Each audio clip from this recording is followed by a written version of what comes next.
Hi, it's Anne. Thanks for stopping by. We're going to be making some picture frames today. I cannot stop making these things. I've been seeing a lot of picture frames on YouTube recently, most notably from Louisa Heinzel. I'm sure you know Louisa. Her art, junk journal artistry and her YouTube channel are huge and so well known. I will put a link to her recent videos that she's had about making picture frames, small paper picture frames to put in your junk journals. So I was inspired by Louisa, but I'm doing mine in a completely different way. The other inspiration for this project is Shauna from Shanuki Arts. You probably also know Shauna, but she does, I haven't specifically seen picture frames, but she does a lot of things with playing cards. And I've gotten so many great ideas from her. So this is sort of a blend of those two things, although our end result is going to be really nothing like either one of them has done. But isn't that the beauty of YouTube artistry? We can all get ideas and make them their own. And this is something I hope that you will do. All you really need, and we're going to keep this a pretty simple project, but I think you'll be astonished even with the simplicity, with the results that can be really cool. We're going to be taking playing cards and making small frames. I'm going to be framing some actual stuff in just a few minutes. But first we're going to make the frames out of playing cards. And all I'm using in terms of media, for some I'm using a little bit of paint because I really like things having just sort of a sheer coat of color, so that you can still tell they're playing cards. I just love these. We're going to use a little bit of paint in some of them. We're going to use some book pages and we're going to use some napkins. So you don't need a whole lot of supplies, but you do need some playing cards. So, get out some old ones, get some cheap ones, and let's get started. We'll come back to these. I did do a little bit of die cutting with the ovals on these when I was cutting the opening, the aperture out. But let's just get started with just sort of a basic one. And then we'll take a look at how they can fit into a journal. I found when I was going to make picture frames out of these playing cards that I liked using the cards that were 6 and above, because they tended to show around the edges some of the symbols that were in there. The ones that had just the symbols in the middle, like the ace, didn't have that extra bit of visual decoration around the edge. It doesn't make any difference. Use whatever you like. But I did steer away from the lower value cards. I also steered away from the face cards, because if I was cutting out and opening, I was afraid that, just having some eyes there might be a little jolting. But that might be the look you're going for. So I did do one with a face card, but in general, I'm saving the face cards for something else. Okay, enough of that jibber jabber. I'm going to use a X-Acto knife for this. And I'm going to just use my ruler and use the visual cues that this 6 of clubs is giving me. I could measure, I could do a template, but I'm just going to very carefully cut here. And I find I have done this using my regular retractable craft knife as well. I have found, I think for me, the X-Acto knife gives me a little more control, but it's all in what you're used to using.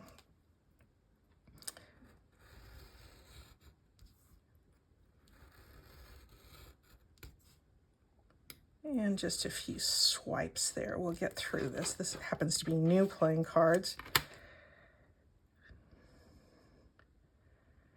But old ones would come pre-distressed, wouldn't they? If there's anything fiddly about this project, it's this right here, and you can see how easy that is. So I would not call this a fiddly project at all. I came down a little bit further than I needed to here, but because we're going to be putting some stuff on top of this playing card surface, it really doesn't matter if there's a little extra cut there. Okay, so there is a frame. Now I found with these particular playing cards, when I was making multiples, because this is sort of that famous bicycle brand, I cut a lot of them on the rear side. I wanted to show you this one first, because, you know, that's going to have the surface that, or the image everybody's going to have. But if you have something on the back that has any kind of a rectangle, use that as a guide instead. That'll be great. Anyway, so there is that one. And the first surface treatment we're going to do is to add a little paint. I don't do this with all of my picture frames, but I do it with some. And I just use an ordinary, inexpensive acrylic paint. And I'm just going to put a little bit on this tile. And I've got a hotel key. You could use a brush certainly if you wanted to, but I just find it easier in this instance to use something like this. And I want there to be just a thin coating of paint here. So I press down fairly hard with this card. The nice thing about this particular color, which I think is called camel, but it's just sort of a toasty beige, is that it's just going to give us a little bit of a vintage brown. It doesn't have to be even. It's nice if it's not. So we'll set that aside. There we go. I'm going to let that dry, and I think we are going to put a little bit of a second coat on that. Clean off that. And while that's drying, I'm going to do another surface treatment. So let's pull out one of these other ones. And that is putting a little bit of book page on here. Did I mention earlier book page is one of the things I use? I might have forgotten. Anyway, I hope this isn't too offensive as a glue surface. What I'm doing is I'm just putting a little glue in one corner, the corner that doesn't have the numeral in it, and just a little bit of glue in the opposite corner. And I'm going to take a piece of book page that's very, very thin, very old, and has very small type, because I think that that gives a good contrast. It's a good proportion for the scale of this particular small project. So this is only going to be clinging in the corners. This is something else that I would like to let dry completely, because what I'm going to be doing is ripping off the paper so that we have kind of a torn application there. I'm going to set this aside, and I'm going to pull out one that I did yesterday. They don't need to dry overnight. They could dry for 20 minutes and it'd be fine. But this is another one that I did in the same way. And this is an interesting book. It's a huge book that I got at an estate sale for practically nothing here in the neighborhood recently. And it's a book of British aristocracy that has like all of these different people listed with all of their different relations and their, you know, how their peerages are established. And it's just, it's very Downton Abbey. Anyway, I happened to come across this book at an estate sale. It's falling apart, but it has all kinds of really neat, cool, very small type pages in it. So anyway, this is glued, and that glue is dry. And I'm just going to pull this off like I'm ripping off a Band-Aid. And it's going to be a little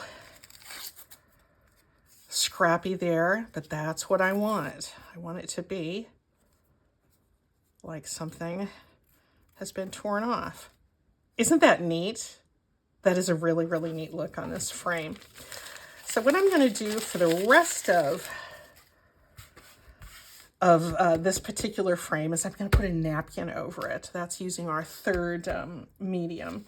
And let's see, what's a napkin that I might want to use? I got several at the thrift store not long ago, and this I think is pretty. I cut out portions of it to use earlier, but I'm just going to cut off this little piece here because I don't want to prep the whole thing, because this is a nice quality napkin. This has probably 3 layers of paper. People separate them in different ways, but I like to just use the old trick of just putting a little bit of Scotch tape there to remove. And some people save these to use. I don't. I think I have plenty of paper as it is. I don't mind throwing these layers apart. Although, you know, some people do some beautiful crafts using these white and what they call ghost printed layers, but that's going to be something I'm going to choose not to save. So here's our very thin layer. I could cut this into pieces, and let's see how that's going to look. I think I am going to put it to cut it into pieces because I want this scrappy book page to just kind of show up like it is. So let me grab my scissors again. One thing I want to make certain to do is that the piece of napkin that I do put over the corner that has the numeral, I want it to be pretty sheer. So I don't want to, you know, put that dark green over that 10. I want to have something kind of sheer where that 10 is going to show through. So napkins don't tear very easily, but I'm going to show you in a moment a way that you can get them to tear easily once you have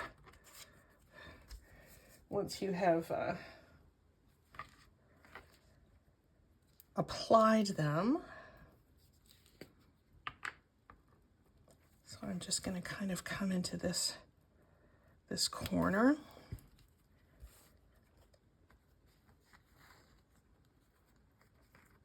And put this little bit here. And I have found some people like to use Mod Podge. I keep seeing some people like there's some sort of big otherness out there. There's many crafters that do this. This is not unique to me, and certainly not unique to folks that tend to deal a lot with altered playing cards. Anyway, many people like to use Mod Podge for the application. For me, I just use a glue stick. I have found that works really well. Do I have, this one is a little bit better tip. I like to keep my water brush handy, and this is just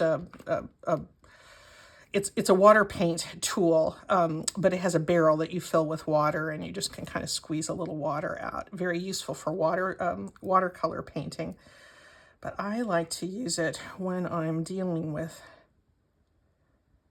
napkins because I can just sort of paint roughly along the line that I want to tear, and it makes it much easier to tear. The other thing I can do is I can just add a little bit of glue here along that edge and fold it over. There we go. Let's do something down in this corner. I could almost use this same scrap. I like that little bit of color there though. Let's come back and see what we might want to put. That's kind of nice. Yeah, I think I'm gonna just put a little bit of glue on that surface and make certain that my 10 of spades here kind of shows through on that bit of that orchid. So you can still see that it's a playing card. I've kind of struggled with doing playing cards before because I kind of altered playing cards because I don't really want to obscure the card part of it completely, but I also want it to look more vintagey than playing cards tend to look. And this method seems to work well for me. You know, putting that little bit of distressed book page on it and then adding the napkin.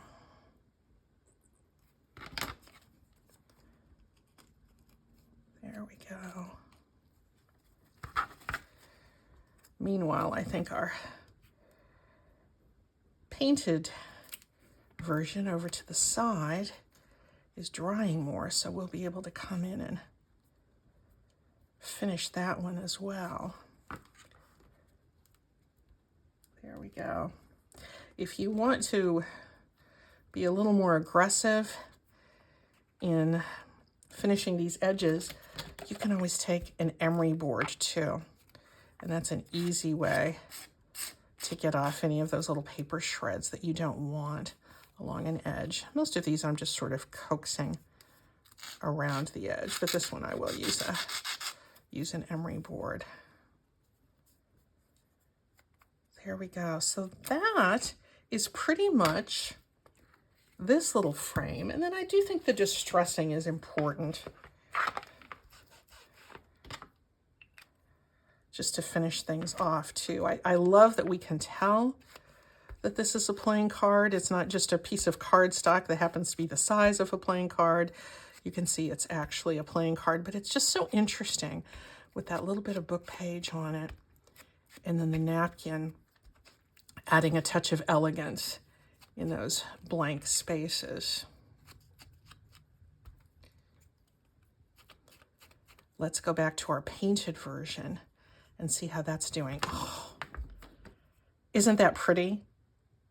We're going to look at how we can actually use this in just a moment, but let's go back to our 6 of clubs. How are we doing here? Are we about dry? Yeah, we're close. Oh, let's put some napkin on this one as well. Let's see, here's one that I was working with yesterday. There's a lot of nice color in that. I've already separated this one.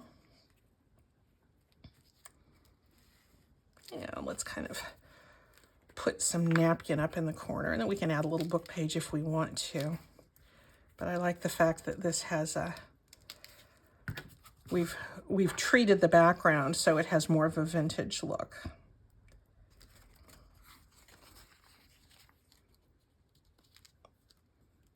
There we go.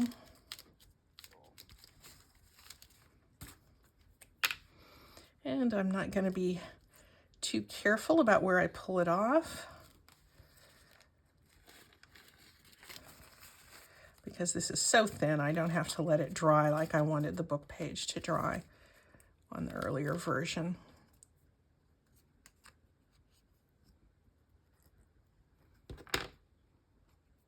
And it's just such a forgiving process. You know, you want things to look kind of random. You want them to look like they've been around and have had a mishap or two.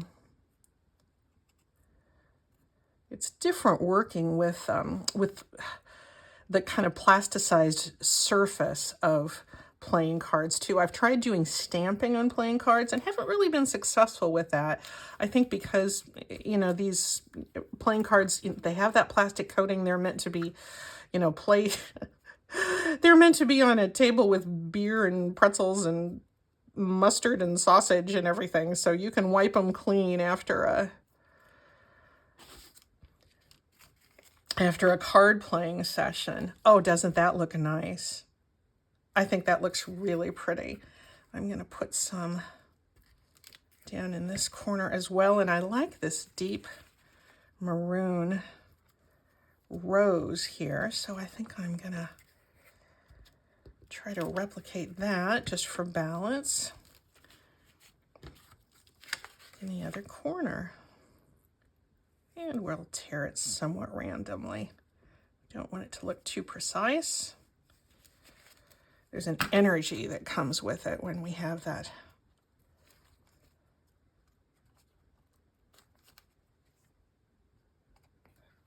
Haphazard, but not really too haphazard sort of result. Putting a little bit of glue here because I am going to pull the napkin around the edge and wrap it around to the back, gluing that down. Oh yeah, these napkins were I think these were some I got at the dollar store. They're no great shakes at all, but gee, just a few little pieces of them that I can pull off. They just look really pretty.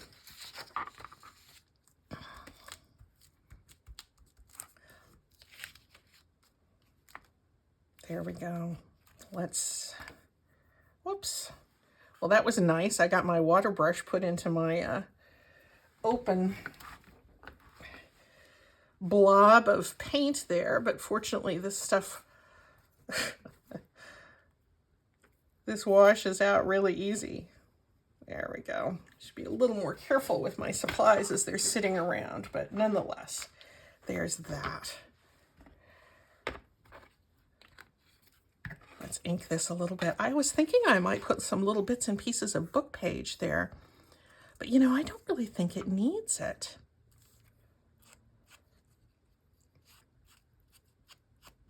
Let's just distress this, and then we'll kind of look about how we can actually frame a few things.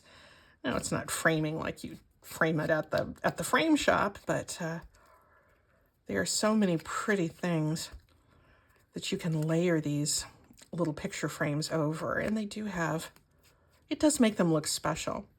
One thing I really enjoyed about the junk journal frames that Louisa Heinzel had recently is she put a lot of black and white photos into the frames that she made. Hers were not made out of playing cards. She did beautiful collage frames out of them, but using black and white really kind of made the whole little visual element stand out on an otherwise busy page. So I kind of went through some of my stuff and I looked for black and white photos that I might put behind one of my little picture frames. And I found, I'm not going to cut this up, but I pull it out just because I had it here in my craft room. Yes, that was me. That was me on my first birthday. My sister Karen has all the old family photos, and she put together this really cute birthday card for me. But if I were inclined to cut this up, which I'm not, wouldn't that look cute on a junk journal page? I think it would look so cute. I'm not going to cut this one up. I might have a black and white photo of this somewhere. There's a few other family photos. I won't embarrass my family by showing too many of them, although I think this one of me and my brother is pretty adorable there too. Again, not going to cut this one up, but I have a few over here that are people I don't know that might be fun to put on into a picture frame. Just in looking through stuff on my desk, look, it's Alexander Hamilton. Alexander Hamilton, yeah. If you wanted to have a little, if you have a whole journal about Hamilton lyrics, you could put a little Alexander Hamilton in there. You might have something about the Wizard of Oz, and you could put the Scarecrow in there. But let's look for something, maybe for something that's a little less kooky. Here's some cool old fashion sketches, and let me try something a little bit different. Here's one in the die cut. I had a couple of these that I cut on my die cut machine, and I think that as a cameo might be kind of nice. Yeah, I think that's cute. There was one other one. Oh, here it is. I think this is one I'm going to use. I love, this is just a cool black and white photo from a random book I had. I love this piece of advice. Always keep champagne in the fridge and ice cream in the freezer for emergencies. I think that's probably very good advice. I'm going to tear out that saying because I could certainly use that in another collage, and we'll keep her champagne bottle right there. But she looks so joyful here, this gal, with her big fancy hat. Why don't we just frame her? Shall we do that? Let's do that. I think I'm going to use my art glitter glue here.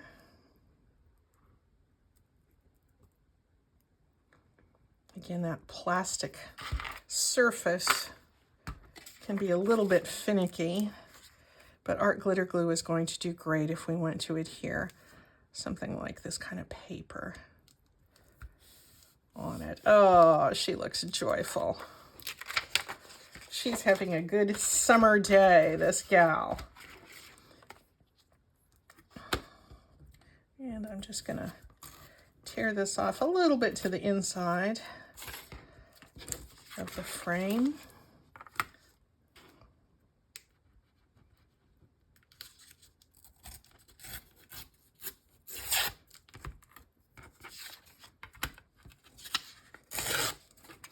I guarantee once you get started doing these, you will not want to stop. Wouldn't that look cute on a junk journal page? I like her a lot. Let's take a look on how she, at how she might appear if she were going to be a pocket. Maybe she could be a tuck spot. We could put something. Behind behind her. She could be on a really busy page, and that black and white would just give a sort of an area of calm. I guess I don't really have many busy pages here. What if we wanted to make her into a journal card where we would actually write on the back of her? Let's do that. Here is some. There's always plenty of blank pages in the opening pages of books that you can use to back things. And I think I'm gonna, since I'm gonna be doing mostly just gluing onto this other book page, the back of Our Lovely Lady in the Hat, I'm just gonna use glue stick to get my backing on there.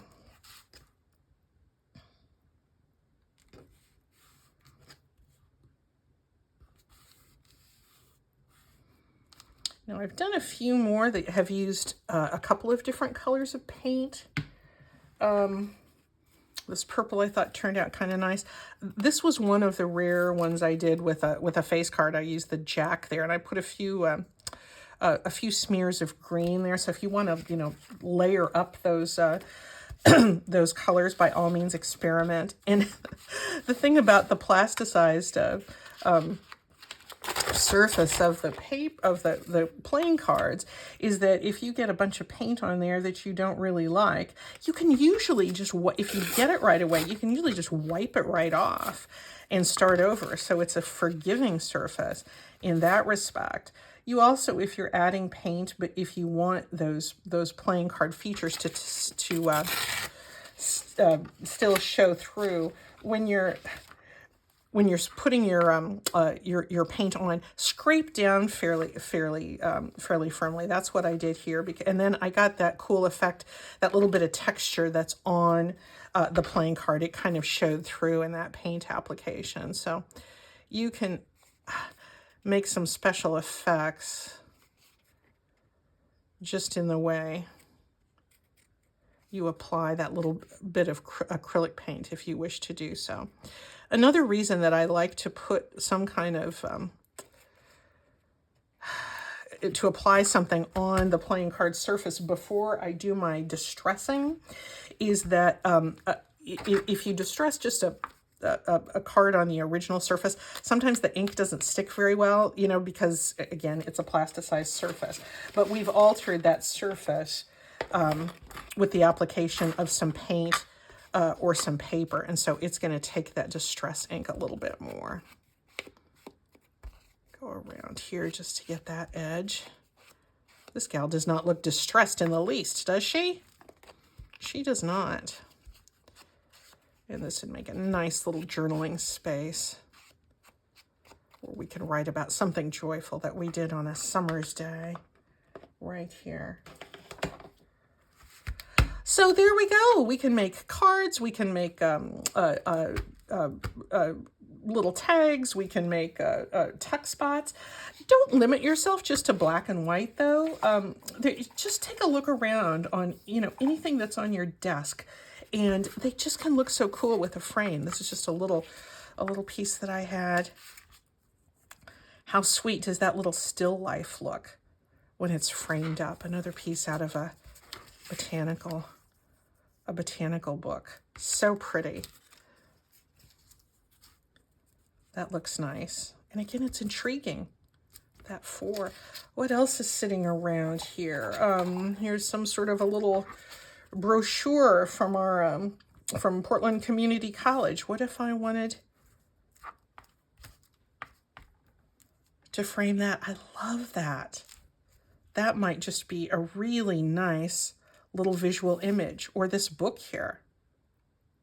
You can turn things the other way too. They don't have to be up and down.